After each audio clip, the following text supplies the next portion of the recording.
बिस्मिल्लाहिर्रहमानिर्रहीम। अस्सलामु अलैकुम वरहमतुल्लाहि वबरकातुहू। प्यारे भाइयों और बहनों, आज हम एक बेहद खौफनाक लेकिन ईमान को ताज़ा करने वाले मौजू पर बात करेंगे। रोज़े क़यामत का ज़लज़ला, द ग्रेट अर्थक्वेक ऑफ क़यामत। अल्लाह ताला कुरान में फरमाते हैं, ऐ लोगो, अपने रब से डरो, यकीनन क़यामत का ज़लज़ला बहुत बड़ी चीज़ है। जिस दिन तुम उसे देखोगे, दूध पिलाने वाली औरत अपने बच्चे को भूल जाएगी और हर गर्भवती औरत अपना गर्भ गिरा देगी, और लोग तुम्हें नशे में नजर आएंगे, हालांकि वह नशे में न होंगे।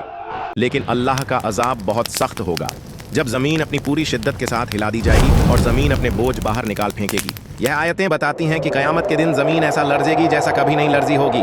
साइंसदान बताते हैं कि जमीन के नीचे टेक्टोनिक प्लेट्स मौजूद हैं। यह प्लेट्स आपस में टकराती और हिलती हैं, जिससे जलजला आता है। तारीख में रिकॉर्ड होने वाले सबसे बड़े जलजले की शिद्दत 9 से ज्यादा रही है, जिसने शहरों को तबाह कर डाला। लेकिन कयामत का जलजला इन सबसे कहीं ज्यादा खौफनाक होगा, क्योंकि वह पूरी जमीन को एक साथ हिला देगा।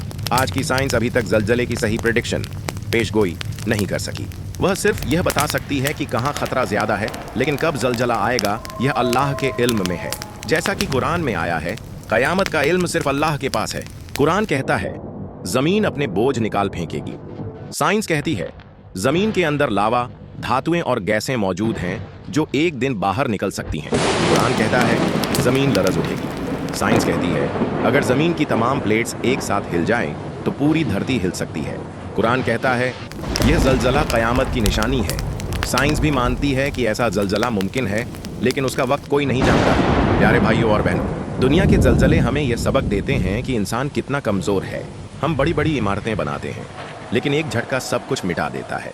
कयामत का जलजला इससे कहीं ज्यादा खौफनाक होगा। उस दिन माँ अपने बच्चे को नहीं पहचान पाएगी, लोग पागलों की तरह भागेंगे और जमीन अपने अंदर की सारी चीजें बाहर निकाल फेंकेगी। इसलिए हमें आज ही अपने अमाल दुरुस्त करने चाहिए, अल्लाह के करीब होना चाहिए, नेकियां करनी चाहिए और गुनाहों से बचना चाहिए, क्योंकि जब वह दिन आएगा तो सिर्फ ईमान और नेक अमाल ही काम आएंगे। अल्लाह हमें कयामत के खौफनाक दिन के अजाब से महफूज रखे और हमें उन बंदों में शामिल करे जिन्हें उस दिन कोई खौफ नहीं होगा। आमीन।